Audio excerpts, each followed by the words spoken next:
George says, does anyone have a go-to email sequence framework for a lead magnet? What are the core components of it? It should include. For context, I have an info product, a content calendar that I'm wanting to sell. We give a free version as the lead magnet.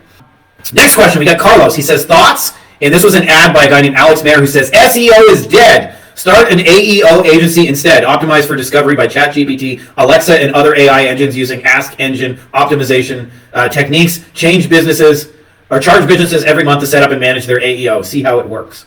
Gabe says, you're sitting there. Pull out the damn phone, hit record, give a marketing tip, and post it. Stop waiting.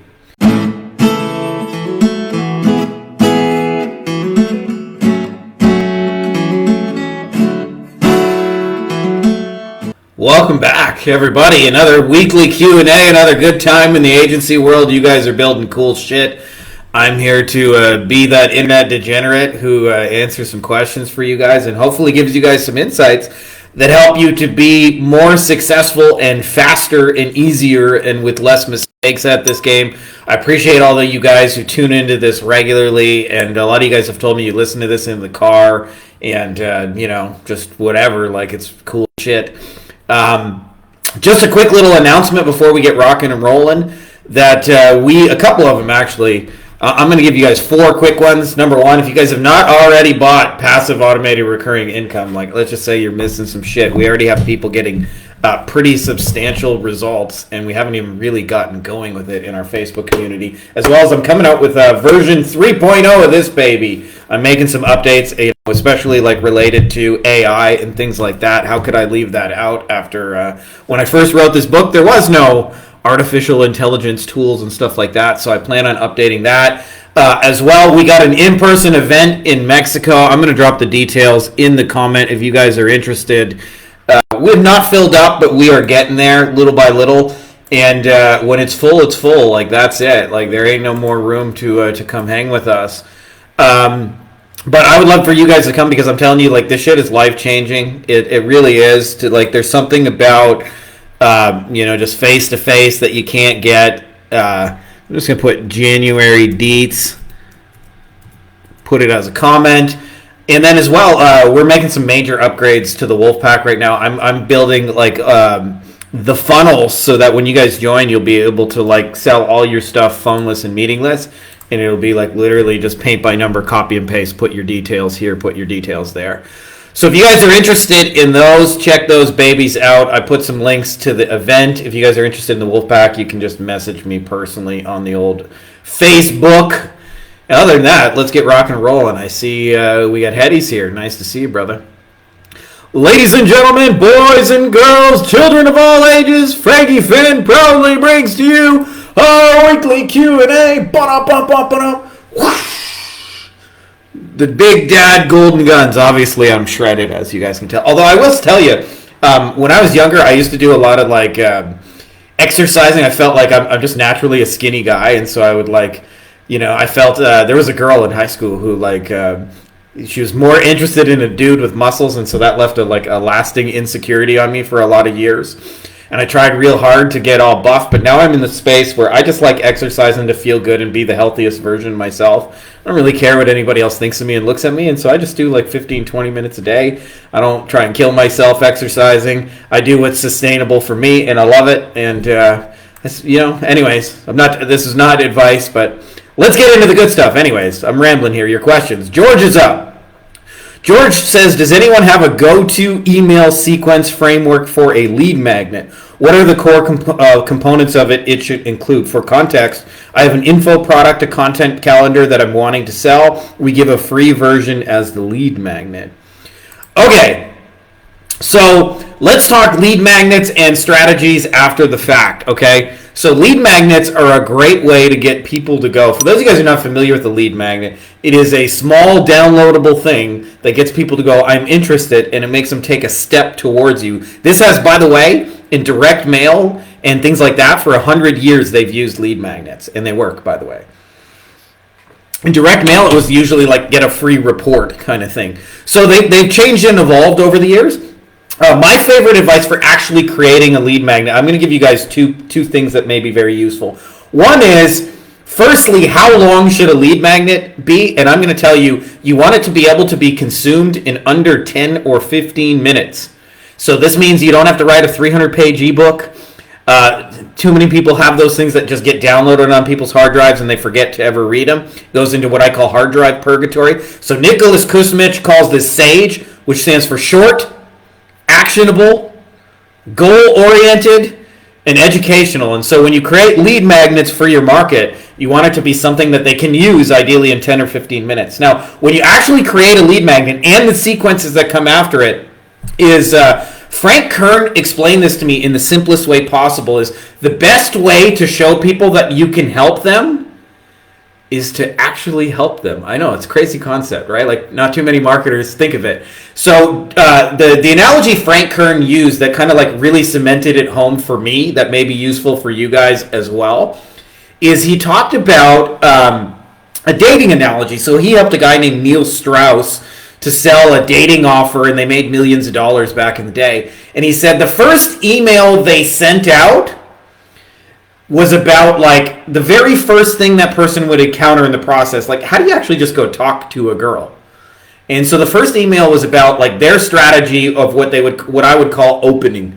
Okay, so they did that. And then the second thing was like, what should you talk about when you talk to her? So the second email is about what should you talk to her about.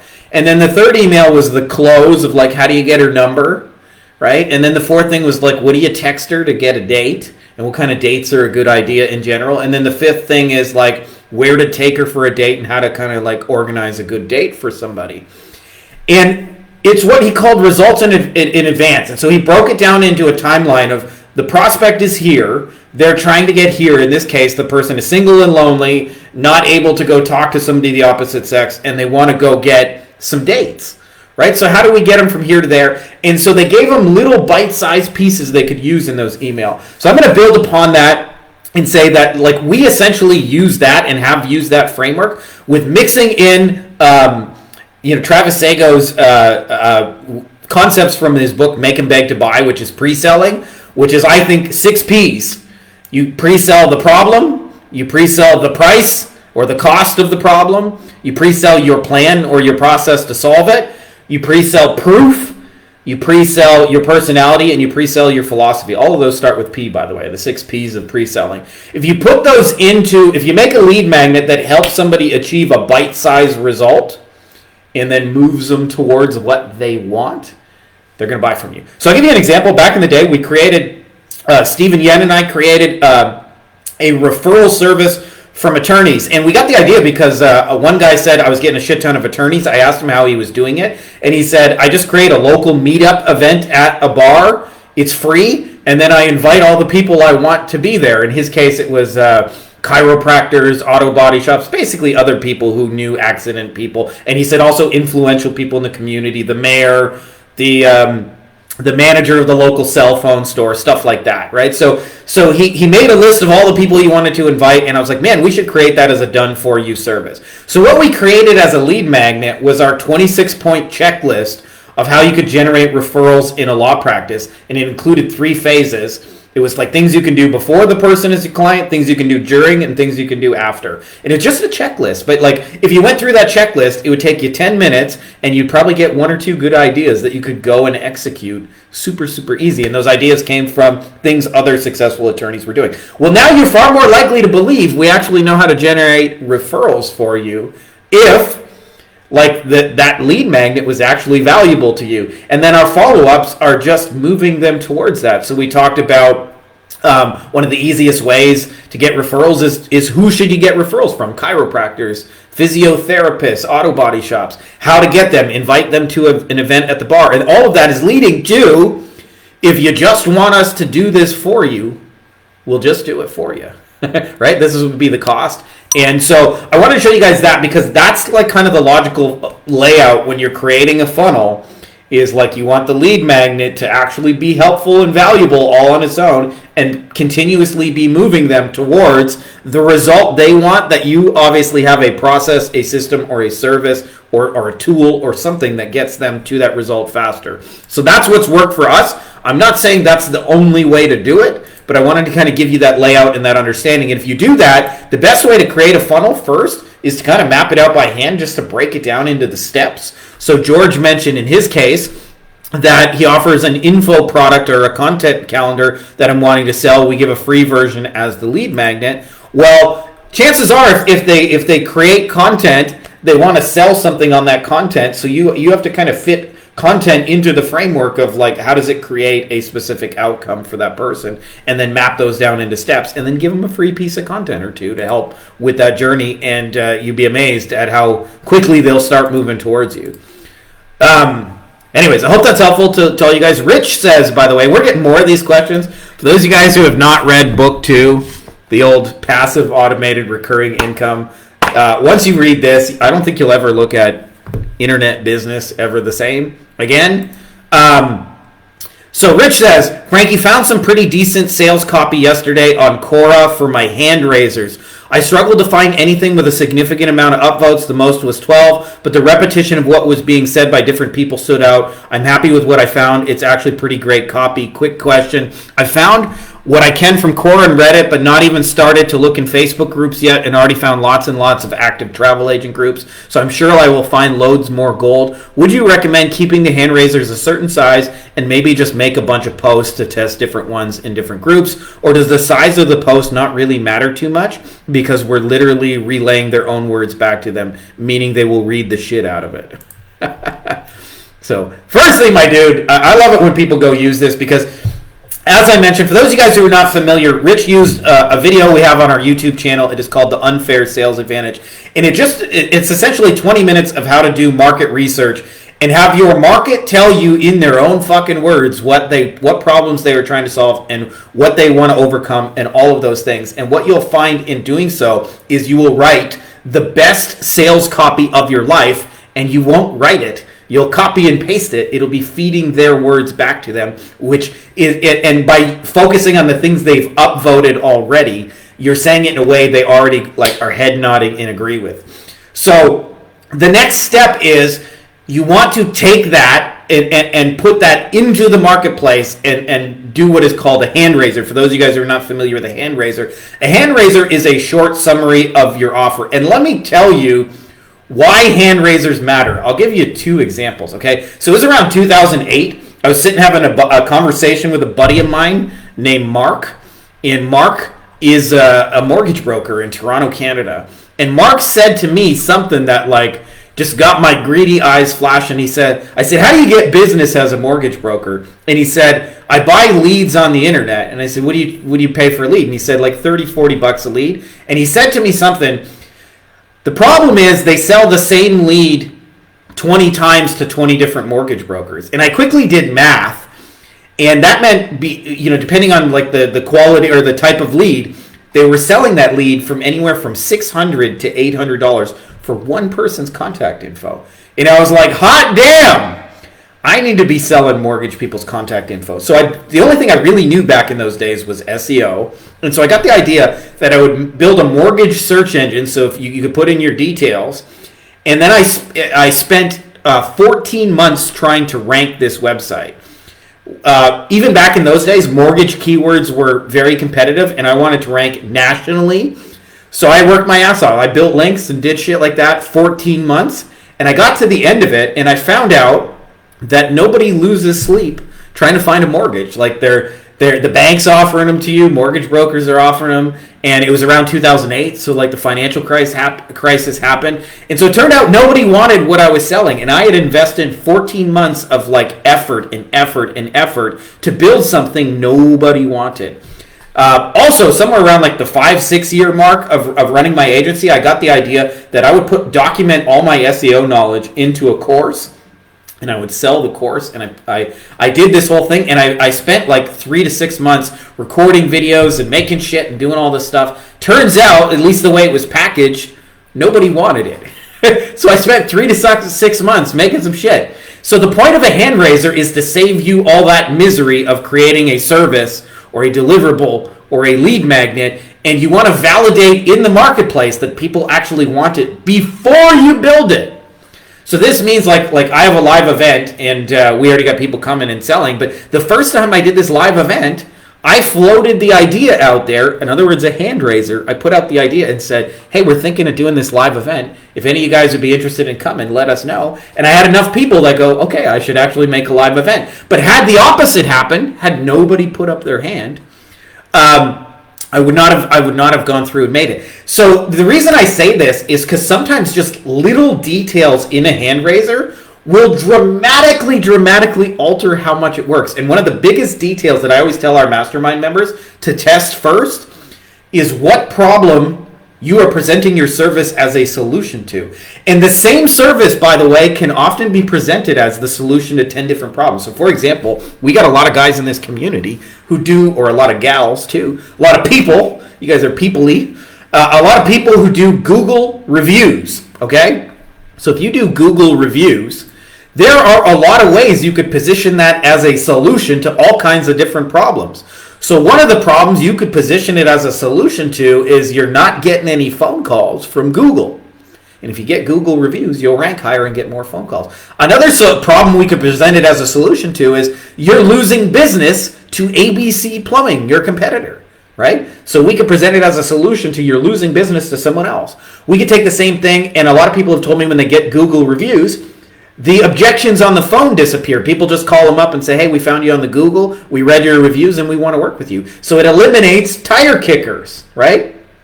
Here's another thing, another problem a lot of businesses have, seasonality, right? Like if you're a landscaper, you're probably not doing as much business in the winter. If you're a roofer, when it's been dry and hasn't rained and nobody has any leaks, you're probably not getting as many calls, right? So we could present it as a solution to seasonality. And that's just one service, and we just quickly came up with 4 different ways we could present it, and each of those is a different hand raiser, right? Like we could say, hey, are you not getting any phone calls off of the Google? Where our Google review system will help you get there. We can say, hey, are you getting too many tire kickers on the phone? Well, we figured out how to eliminate them by getting a bunch of Google reviews that help do the closing for you. Hey, are you having a slow seasonal period? Well, we figured out how to pick things up with Google reviews. Hey, are you getting your ass kicked by ABC Plumbing? We can help you get on top of them by having more and better Google reviews. So the point of a hand raiser is to figure out more than anything what problem they're trying to solve. And when you get that piece dialed in, what happens is, and this confuses people, by the way, is most people misunderstand what a high ticket sale is supposed to be. Okay, so what I mean by that is, if you put out an offer, like say I put out my Mexico event and I say anybody interested in coming, and nobody is interested, they probably won't buy it later, even if I make a VSL and cool copy and pictures and videos and a funnel and emails and retargeting ads. Probably not going to work. But the flip side of that is all high ticket sales begin with curiosity. So what a lot of people expect is that people will like ninja hurl the credit card at you, go, here's the MasterCard, and just fire it at you. And in reality, what happens most times is people just say, I'm interested. But I'm interested indicates with a high degree of certainty, I would say like 90-95%, that if you go through the process and answer questions and figure out what it is they're trying to do, that they will buy it later. So that's my way of saying a hand raiser should be 1 to 3 sentences, and the biggest thing you want to test is what they're trying to solve. So I don't know travel agents, but I suspect they're probably a big threat from online booking systems. So like presenting it as a solution to the threat of online booking systems is going to get you a different result than, hey, let me show you how to sell expensive destination weddings, right? Instead of getting all this low commission work where you barely make any money, right? The exact same service can be positioned as a solution to online competition and can be presented as a solution to like low ticket, low value work. So what you're trying to figure out more than anything, you mentioned you got that amazing copy, but I bet you if you look in there, there's 3-4 problems they call out, and those would be each of the things I would test as a hand raiser to figure out which one of those they are most trying to solve, and position your thing as the like the antidote to the poison, kind of thing. So I hope that makes sense, and I hope that's helpful to you, my dude. I will tag you after if you're not on this baby live. But that will help you dial that in a lot faster. And then what happens is when a bunch of hands go up and people say, I'm interested, now when you build a funnel and you build retargeting ads and you build emails and you put out content around that thing, it just fucking works. And it just works because that's what they're actually interested in. And I had this conversation just in our mastermind chat. But the biggest reason people struggle to sell services is because they're fundamentally offering something people don't want. Right? They're literally selling things their market is not interested in solving, things they're not trying to overcome. I call it, most people's offer, by the way, is what I call the undefined more. Like, come on down to Frankie Fihn's Emporium and we'll get you more leads and more sales and more customers and more patients and more of something. And most people are already working too much and burnt out and don't actually want more. What they want is different and better. And so if you don't know the specifics about what different and better they're after, right? Like if somebody's getting a bunch of phone calls, but they're all tire kickers, they don't want more tire kicker phone calls. They want people who call them who are pre-sold and actually want to buy their shit, right? So that's why, like I say, like when you just put yourself in the more, you're not saying shit to anybody. As I like to say, this is just the truth, but 10,000 other asshole marketers before you have ruined that promise. But having said that, when you get specific and you use that copy to like position your thing as a solution, the other thing is when you know what problems they have, you know what outcomes they want. Like it's so simple. But like for example, I think of a lot of people have in our world have like classes. Like we got some people into karate, dance, ballet, music schools, et cetera, classes, yoga classes, Pilates, all those kind of things, exercise classes. Well, if a person says to you, my problem is my class is half empty, what do you think that person wants as an outcome? Right? A full class, right? It's pretty obvious, right? Or if somebody says, hey, I have 3 crews of guys, but my newest crew, I don't always have work for them. What do you think they want as an outcome? Like regular work for their guys, right? So that's the other piece of it is a lot of times when you figure out what problem they're trying to solve, you also know what they want because it's almost always just the opposite of that. So I hope that's helpful for you guys to dial in your offers because a lot of times, most of you guys have shitty offers because you just haven't spent like 2 hours doing the research that Rich just mentioned that would dramatically change your offer and how it lands. And all those kind of things. All right, next question. I'm taking a drink. By the way, this looks like I'm just pounding coffee, but it's all just water. I'm just a big water drinker. We live in the desert, so it's dry as fuck. All right, Max asked the question. This is probably more of a digital deal-making question, but I'm going to answer it in such a way that it'll be useful to those of you guys who run agencies. He says, hope this question about digital deal-making fits this live too. If not, I can also ask in the digital deal making group. When pitching affiliate deals to Facebook groups or YouTube channel owners in the make money niche, how do you handle situations where they could just sign up for the affiliate program themselves, especially to software or apps, because they just have a look at the website and see it there, mainly for software and apps. Notice this less with courses and events.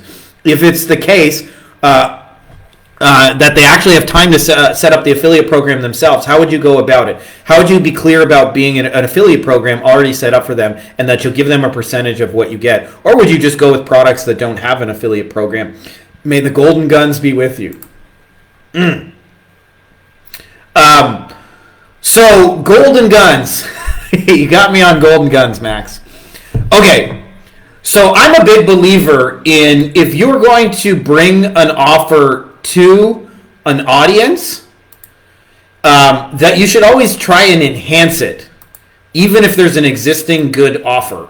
So for example, if there is a software, and I'll give you one, and this is an example actually of a failed attempt, but nonetheless, we have a bunch of successes, but I just want to illustrate the process, okay? So we had a guy who had a big real estate thing, and I thought it would make a lot of sense because there are real estate research tools. For example, one of those companies is called PropStream, and PropStream helps you find out, like if you want to know how much a house is worth, you just put the address into PropStream and it'll tell you it's worth about $238,700. And unlike tools like Zillow, it is far, far more accurate. You can actually use that to make qualified offers. Sometimes Zillow's off by like 50 or 100 grand in real life, but the prop stream is really, really close and active and updated. Another tool is one called skip tracing. So when you find somebody you want to buy a house from, you often have to look up their contact info. In real estate, they do this in bulk. It's called skip tracing. So two of the offers that I negotiated for were PropStream and Skip Trace. Now, both of those software have affiliate programs, and somebody could very easily go sign up to them themselves. But I got the idea, and this is the power, by the way, when we're talking about digital deal making, is that once you have distribution, you really have to conceptualize yourself like Walmart. Walmart never struggles to get deals. Walmart never struggles to get products. Walmart never struggles to get offers for their people. Walmart can go to any product seller at any given moment and say, we would like to sell 11 billion of your thing to our people. Is there any way we could do a deal? And almost always, like 99 times out of 100. So you ask the question, should I go after stuff where they don't have affiliate stuff? You can do that, certainly. And negotiate affiliate deals. Like I actually was illustrating this to a friend who's a web designer. He said something to the effect of like, how would I go get an affiliate thing? I said, well, you're a web designer. If I come to you and say, hey, I got an audience owner of 10,000, or I got an audience of 10,000 small businesses, and I want to offer your website services to them, is there any way we could put together a special deal for these people, and would you be open to giving me a kickback? Like literally nobody's going to say no to that. Hey, I want to sell a bunch of your shit, to my people. Would you be open to that? So generally speaking, people are open to play ball. So what we did is we went to those software companies, and this is a thing that I do pretty much universally with software companies, but I don't know why. The real estate example is fresh in my mind. But we went to them and I said, hey, we have a lot of people. I know you guys have an affiliate program, but is there any way we could do something extra special for our audience and put together a deal that they wouldn't otherwise get from somewhere else? And they said, of course we can do something extra. In our case, I think the audience was like a little under 200,000. And so like, hey, we got 200,000 real estate investors interested. We want to sell your shit. Is there any way we could work out a deal? And so what they did is one of them said, yeah, we can give 1,000 bonus skip trace credits. So if they sign up with your link, before they even get started, we'll give them 1,000 freebies. And then the other one said, yeah, actually, if you want, we'll make a special offer and we'll make it 30% off VIP, your people only. Well, now, even if they sign up for that affiliate link without us, they don't get the 1,000 free credits. They don't get the 30% off. And had that offer crushed it, which surprisingly did not, but had that offer crushed it, we could also enhance it with bonuses. We could package in a course or a free video or something else. So now you get 1,000 free credits plus a step-by-step tutorial of how to skip trace and find the best properties, right? So like we could make that better than they could make it on their own. So yes, you can just sign up for affiliate stuff as is, but you always run the risk of them cutting you out of the deal once they figure out, like, I could just do this myself and not have to pay anybody anything. I like to enhance it because I want to give them a reason to buy it through my affiliate link instead of just anywhere, right? So 1,000 free credits is a reason to get it from me, or 30% off is a reason to get it from me instead of just getting it on your own. So the answer to the question is take one extra step. Now, it's funny because, by the way, most people who have distribution, who have an audience, don't know how to do this, even though it's simple, right? Like, you think they would be easy to cut you out. But I talk to these people, and they'll tell you, I don't know who I would talk to, if I don't know how I would look them up, I don't know what I would say, and I don't know how to ask them for money. And when you understand you're Walmart, you are the prom queen, like, hey, I got 10,000 people who want to buy your shit. Can we work out a deal? It's pretty easy. It's pretty easy to negotiate those, right? So a lot of people get tripped up in this, but I would take the step further and just enhance that offer. And then all of a sudden it doesn't make sense for them to go and do it on their own. And plus, once you make them money, instead of thinking, how do I cut max out of the deal, they're almost always going to say, what else can we do? Hey, that was awesome. We made 10 grand. What else can we do? right? They're not thinking, hey, if I cut Max out, I don't have to pay him 10 grand. I'll make 20,000. They're thinking, what else can we do? So, but that is the basic formula. Is you're getting the distribution that's undervalued, and then you're sticking in offers and you're putting them together, and you're doing a little bit of basic negotiation, basic shit. But the key mindset to make that work is understanding that once you're Walmart and you control and own an audience, like, use that to your advantage, because everybody wants access. Like, why do people want to sell their shit in Walmart? Because they know they're going to sell 11 billion of it. Right? So Walmart never struggles. Walmart can go to you and say, hey, like, we want to put your product on our shelf. Give us a deal that's exclusive to Walmart, and you're going to fucking do it. Right? Like, if you're smart, you're going to do it. Right? So, like, even if your audience is only 500 people that you acquired or 3,000, it's still on the table. Right? Like, you're still Walmart, even with, like, small audiences. So I hope that's helpful, my dude. Next question. We got Carlos. He says, thoughts? And this was an ad by a guy named Alex Mayer who says, SEO is dead. Start an AEO agency instead. Optimize for discovery by ChatGPT, Alexa, and other AI engines using Ask Engine optimization techniques. Charge businesses every month to set up and manage their AEO. See how it works. Twofold to this, okay? First part is... there is a grain of truth in what this person is saying, okay? And the grain of truth is that, this is the first time in 20 years of SEO where I actually feel like Google is in jeopardy, and I am personally using Google less and less. I use ChatGPT to summarize a lot of research, and I also use Perplexity, personally. I'm not saying you guys have to use those tools. I'm just saying I do. And so I actually feel like this is the first time, like, where it makes less and less sense for me to use Google. So there is a grain of truth to that. Having said that, I'll tell you where I most still use Google, and it is completely unaffected, which is local shit. Right? Like, if I want to go to a local restaurant, I want to go find a local thing to do. Or yesterday we took our kids to, like, some play place, right? Like, that's Google all day long for me. So I'll tell you, marketers love to use this angle because it's controversial and it gets engagement and it works, which is blank is dead. Email is dead. Facebook is dead. Video is dead. YouTube is dead. SEO is dead. And I'm here to tell you, bullshit! It's just a good marketing hook. That's all it is. And it works on people. But at the end of the day, it's a hook. That's all it is. It's just a hook. And I'll tell you, like, the only thing I actually, in 20 years, where people pronounced it dead and was true, was MySpace. But I hear people saying email is dead. And you would be amazed at how much money we make off of email marketing. That is quote-unquote dead. Right? And almost always, it resonates with a lot of people. I'll tell you why. Because if you haven't figured out how to make email work, or you haven't figured out how to make video work, or you haven't figured out how to make Facebook work, or you haven't figured out how to make SEO dead, there is a thing in copy where people have had a lot of failures in the past, and when you kind of like give them a way out where you say the reason you failed is because you're doing the wrong thing, and there's this new easier thing, it always has appeal. But do not be tempted to like get away from shit that's working because some marketer in an ad declares it dead. Man, the amount of things I've seen declared dead in 20 years that are still alive and kicking is a lot. Like, email died 15 years ago. But I'll tell you right now, every social platform you sign up for, what's the first thing they ask for? Your email. So tell me email's dead.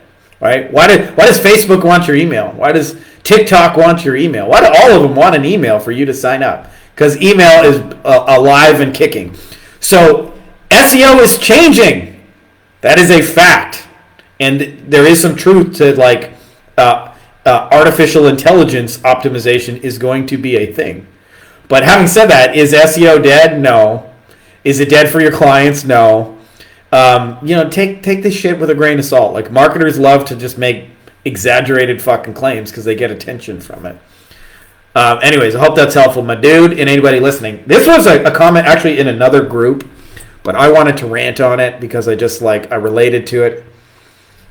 So I want to put out something that I think is helpful to a lot of you guys in where you're at, especially those of you guys who are still at the one-person agency or maybe you got a virtual assistant or two, but you're small and you're still working on growing and you're still dialing in your sales process and making sales consistent and all those kind of things. Gabe says, you're sitting there. Pull out the damn phone, hit record, give a marketing tip, and post it. Stop waiting. So I'll tell you, I'm going to pick on myself, and then hopefully some of you guys will see the parallels in your own life and get kind of the point I'm making, which is, if you want to be successful at this in the long term, you have to produce things of value for other people. So I meet lots of people that are like, I don't want to talk to anybody, I don't want to do anything.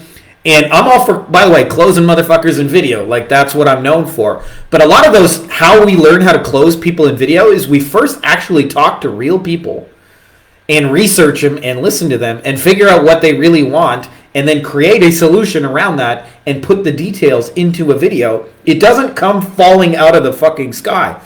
And so if you want to sell shit and make sales and be successful at this, you have to produce things for other people. And what this means is consuming, while it can be valuable, is not making money. Consumption is not making money. And I'll tell you, in the early stages of business, I did a lot of consumption, felt busy, but was not actually doing anything to move the needle forward. So I'll give you a few examples of things that I did. Thing number one, this looks like a big old cock, but that's my daughter trying to draw a little girl flying with long hair. Promise you it's not a dong. 4-year-olds are not drawing dongs. But anyway, I would make a to-do list of like 20 things that I thought were important. And I would start on number 20, the least important thing. And I'd be like, hey, I'm going to slowly work my way up and build some momentum. And I would avoid doing that big important work. I'll tell you another thing that I did very, very frequently is I read a lot of courses and watched a lot of videos and consumed a lot of materials and felt like learning was action. And I'm not saying learning is not useful. Like, I certainly would not have been able to reach certain points had I not spent time learning those things. But I'll tell you what's like one simple thing that's changed for me. If I read a book, like any book, like I'm holding my own book, but any book, I set a goal that when I start that book, I'm going to execute at least one idea in that book. And so videos and courses and trainings are only useful if at least one thing gets done in the real world. And I'll tell you why I focus on doing just one good idea. Because I want to take the single best idea from there. I don't want to do 45, 60, 100 things. I don't want to build giant to-do lists for me. But I know if I get one thing actually done, I'm better off. And so I'll tell you, the biggest limiting factor in reading books for me this last like 5 to 7 years has been the speed at which I can implement the ideas, not how fast I can read the book. I could read a bazillion books. What's up, Paul? I could read a bazillion books, but the actual action is the most important thing. So I say this to you guys because there's a tendency, especially for those of you guys who are in those early stages where you got small agencies where it's you, maybe a team member or two, maybe a freelancer or two who helps you, but for the most part, like, you are the business.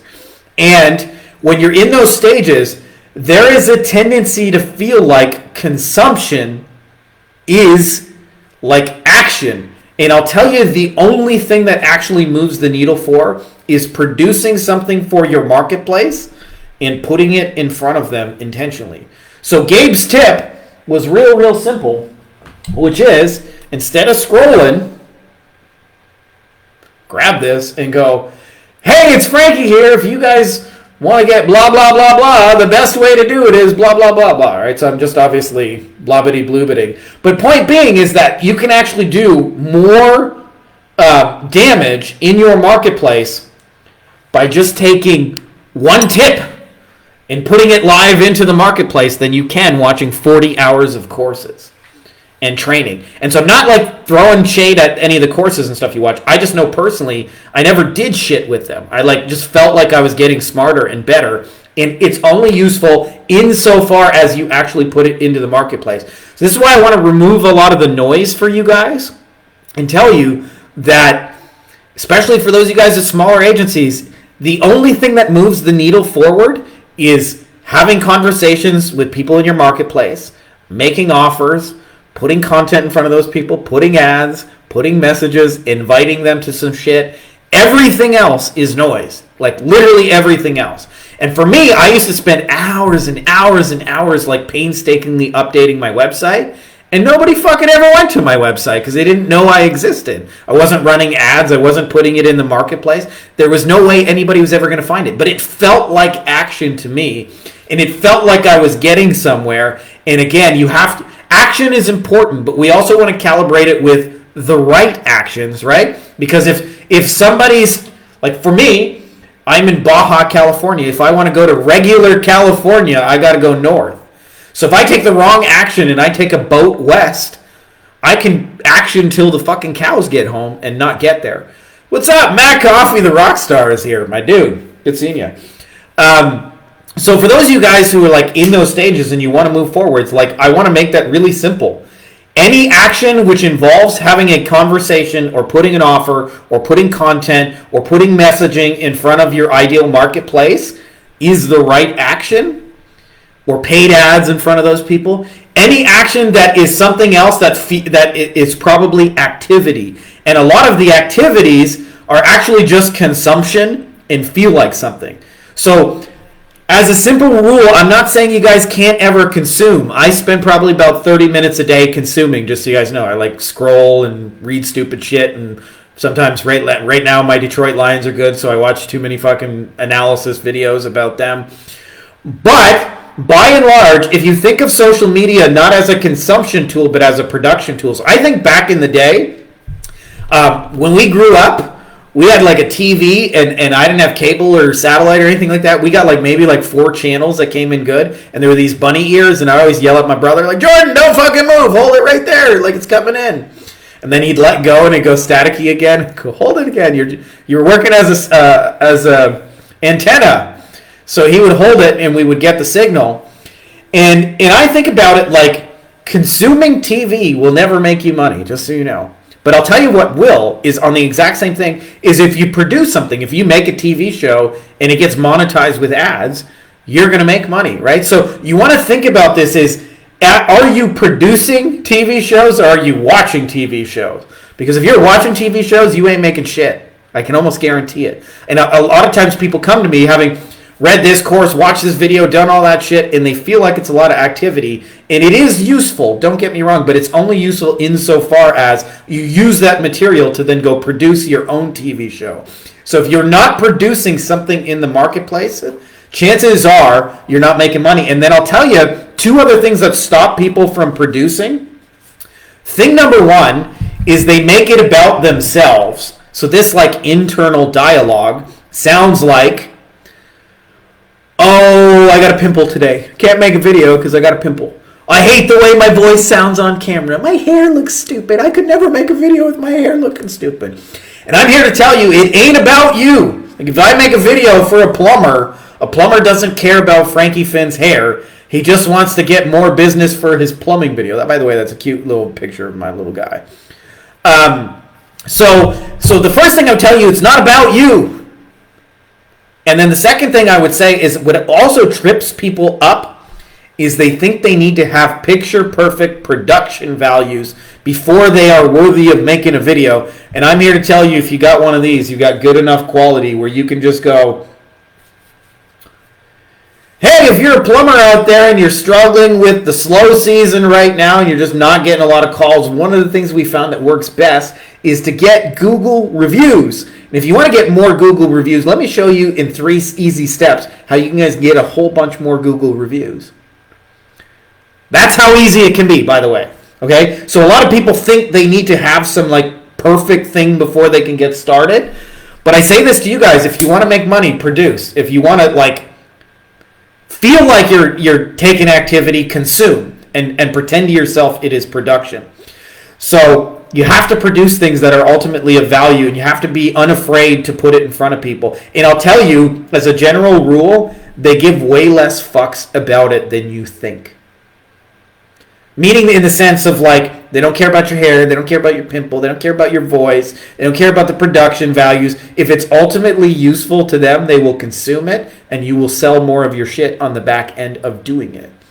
And by the way, the magic of this is when you're unafraid to do that, you build digital assets that work for you 24/7, 365 days a year. So I think about this. For me, I have literally more than 1,000 videos that work for me round the clock. When I go to sleep, my ass is like, oh, drooling on my pillow.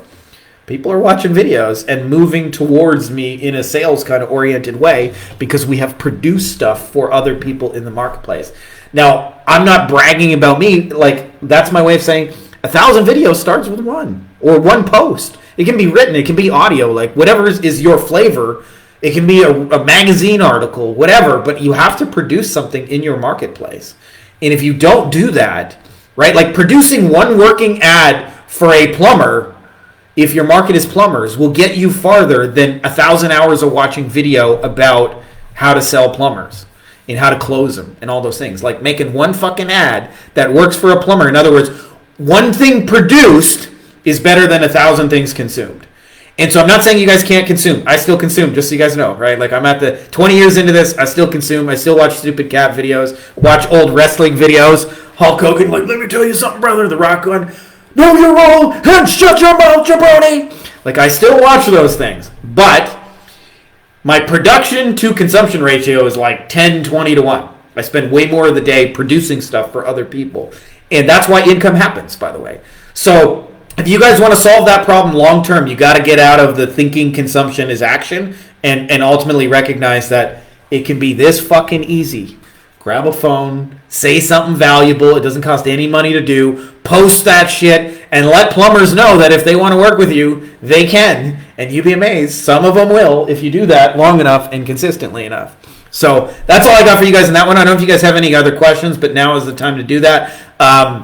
Just a couple of things for those of you guys who missed the intro. I'm working on version 3.0 of this baby, book number 1. I'll tell you why. Because I feel like AI has changed a lot of things. And this whole book was written 5 years ago, before the introduction of ChatGPT. So the biggest thing I want to update is like what we're doing differently as a result of AI. There's also going to be some updates on just, we figured out some better, faster, easier models. So I plan to update those in the book and also link to videos that go deeper on those topics. Book 2, for those of you guys who've never read this, I'll tell you the biggest thing that will change your life is the understanding that distribution is more valuable than money. And when you recognize that, you'll sell agency services a lot easier. So I compare it like using 2 farmers. One farmer, it becomes a master salesperson, stands by the side of the road, sells his eggs, comes up with great offers. 2-for-1 eggs, farm fresh, organic, super high quality, $8.99, on sale now. And then there's the second farmer over here who focuses on distribution. And he says, I'm going to go try and get a store to sell my eggs. Well, I want you to fast forward 6 months and tell me which farmer is going to sell more eggs. The guy who gets up and tries to sell his shit 1-to-1, or the guy who figures out how to sell his shit 1-to-many. And I'm here to tell you, this farmer right here will crush the fucking living daylight out of this farmer, even if this guy's a way better salesperson, makes better offers. And that is the magic of distribution. And a lot of you guys, a lot of my agency techniques, by the way, are based out of, I don't try and pursue sales like everybody else. I try and pursue distribution. I go to where the audience is. So like when we did the 90-day challenge and I was trying to sell to water damage restoration contractors, I went to industry associations. I went to some of the top masterminds. I went to some of the consultants in the space. I connected with some of the authors. I went to some of the top YouTube people. Why do I do that? Because they're just like a store selling eggs. Every time that farmer gets his eggs sold in a store, every day they're going to sell eggs on his behalf. And so I know that and what ended up happening for us is like a lot of little things. One is that I remember we got an article published on the front cover of the industry magazine, and I forget the exact number, but it was like 20 or 30,000 restoration contractors read the magazine. We got invited to speak on an industry stage. We did it with our man, John Marenko, who's a super cool dude. It was a real joy getting to hang with him. I remember we published some stuff on a YouTube channel. I think we had like 5,000 views in like the first 2 hours. Like that wouldn't happen to me in 6 years if I wasn't already in their distribution, their flow, the audience they had already built. And lots of cool things like that happen. And so if you guys haven't read this, even if you still want to run a traditional agency, I'm telling you, you'll do it smarter, faster, and better if you really think about doing it with digital assets instead of with you as the centerpiece of your service. Also, I put a link for those of you guys who are interested. We have an event coming up in Mexico. You guys get a chance to hang in person. And I'll tell you what we're doing differently. Besides we're doing like lots of fun, cool shit, I've ultimately realized that one idea correctly implemented and like working for you is better than I'm going to learn you 10,000 things. So one of the things that we're shifting for this year is we're going to build stuff on the spot, and it'll be less about like I'm going to teach you, I'm going to learn you, and more about okay, like this is the webinar that's going to fucking work. Let's build it and let's put it out there and let's record it and let's get it out there in the marketplace working for you. So if you guys are interested in that, come hang with us in person. For me, I've been building AI tools that help with all of our kind of systems and processes for the last 6 months. So I'm able to help you guys implement that way faster than we ever could because we have a full-time free AI helper that like is trained on everything that we do. Basically, I got a few things. We got funnels and swipe files and you name it and copy and paste things. And so we're going to build some things, send them out the door, and get the shit working. And then the last piece that I wanted to mention for those guys who are interested in the Wolfpack is just getting better. Like the next piece I'm building is we have 2 funnels.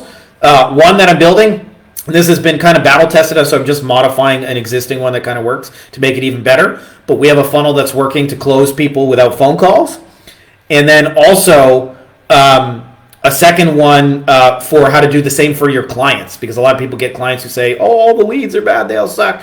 Easiest way to fix that, in my experience, close their clients for them right over the website. Let them buy it right on the website, close them, and then what happens is they never complain, because usually most local businesses, by the way, they're not so bad once a person is face-to-face. They're just bad at everything that comes before the face-to-face, the phone, the email follow-up, those kind of things. And so when you eliminate that, you don't need all these appointment setters, you don't need all this kind of shit, you just get people to show up and do what they're supposed to do. So we are building that for you guys. And for those of you guys who want to get that swiped into your agency, check out the Wolfpack. It may be for you. And that's all I got for you guys. And this happy Monday. May the force be with you. You guys are awesome. I love and appreciate you guys dearly, especially those of you guys who the regulars, man. You guys watch this show on the regular. That's just super cool to me. Appreciate you guys. You guys are awesome. And that's all I got for you guys. Again, happy Monday. May the force be with you. Frankie Fihn over and out. Hey guys, if you like this video, you may also like my best-selling book here, Beyond the Agency Box. It is all about scaling a digital marketing agency while eliminating meetings and phone calls. We actually sell our stuff phoneless. We don't have any client meetings, and we also hire our team entirely without meeting phone calls, which allows us to, actually kind of live a life. I've laid out the entire blueprint and everything you need to know, getting clients, onboarding, setting expectations, scaling, building a team, you name it. It has been a bestseller on Amazon now for over 5 straight years, but now you can get it even cheaper than you can get it on Amazon. So I can't tell you the exact price because it may change when this video is released, but there should be a link to it below, either in the description of the video or as well as a pinned comment. So if you're interested in that, check out that video and you can get a copy for super cheap.